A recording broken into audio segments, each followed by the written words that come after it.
Zini, agrāk, kad grāmatas rakstīja, kāpēc grāmatām bija vērtība? Nu. Jo viņas nebija nekādas printētās, viņas pārrakstīja ar roku. Nu, šitām uzlīmēm tagad arī ir vērtība. Kāda? Tur ir mans vārds uzvārds.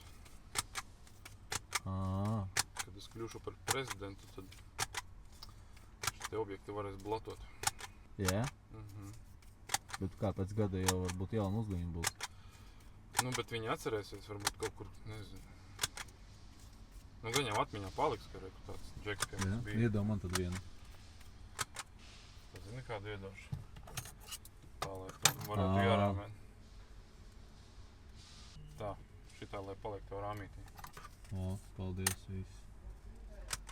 Pēc tam varēšu pārdot viņu? Jā. Vai muzejam? Vai muzejam.